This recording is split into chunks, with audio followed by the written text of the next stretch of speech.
Bismillahirrahmanirrahim. Bismillahirrahmanirrahim. La haula wala quwata illa billahil aliyil azim.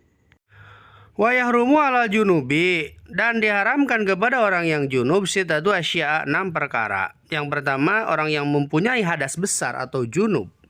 Orang yang mempunyai hadas besar atau junub, ada 6 perkara yang haram. Ada 5 yang haram. Yang pertama, sholat sama haram, gak boleh. Yang kedua, tawaf atau keliling Ka'bah. Yang ketiga, menyentuh Al-Quran. Yang keempat, membaca Al-Quran. Dan yang terakhir adalah i'tikaf. Ada tambahannya, i'tikaf atau berdiam diri di masjid. Itu tidak boleh bagi orang yang mempunyai hadas besar atau junub. Wa yahrumu bil haidi asyaratu asya'a. Wa yahrumu, dan diharamkan kepada orang yang haid 10 perkara. Yang pertama, as-sholatu, haram sholat. Yang kedua, wa tawafu, haram tawaf. Wa masul mashafi, haram menyentuh Al-Quran. Wa hamluhu, dan haram membaca Al-Quran. Wa lubsu fil masjidi, dan yang kelimanya haram i'tikaf di masjid.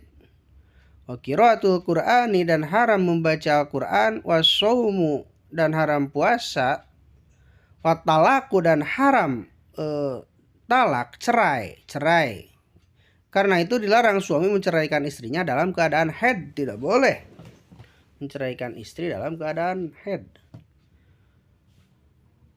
Yang kesembilan, wal maruru fil masjidi in khofat, yang tadi ya, masuk ke dalam masjid sekalipun hanya untuk sekedar lewat jika ia takut akan mengotori masjid tersebut. Jadi orang haid itu nggak boleh lewat masjid, karena zaman dahulu itu tidak ada pembalut.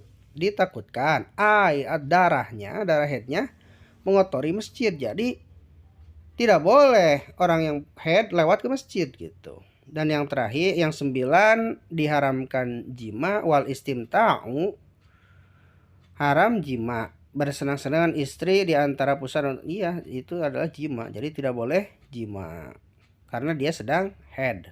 Itu larangan yang ada dalam atau yang sedang haid.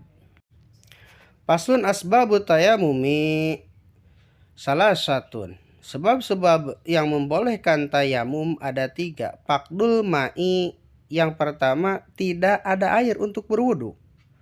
Tidak ada sama sekali air untuk berwudu, maka boleh tayamum. Wal marodi, dan yang keduanya ada penyakit yang mengakibatkan tidak boleh memakai air. Kalau memakai air akan alergi atau berbahaya. Gak apa-apa itu tayamum.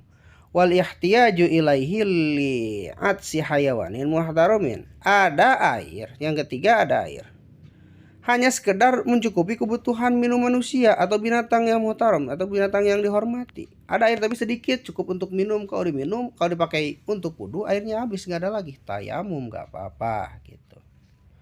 Ghairul muhtarami, adapun hewan yang tidak diharamkan atau adapun non muhtaram, ada 6 macam. Itu orang yang meninggalkan sholat dikasih air, jangan, kita pakai aja airnya untuk wudhu. Yang kedua, kafir harbi atau kafir yang memusuhi kita, kafir yang boleh dibunuh. Yang ketiga adalah orang yang murtad. Yang keempat adalah penjinah dalam keadaan ihsan, orang yang sudah berakad nikah yang sah. Jadi dia sudah mempunyai suami atau mempunyai istri, dia jinah. Nah, yang kelima adalah anjing yang menyalak, tidak mentaati pemiliknya atau tidak boleh dipelihara. Dan yang keenam adalah babi. Jadi tarkus sholati ghairul muhtarami sitatun. Tarkus sholati, orang meninggalkan sholat.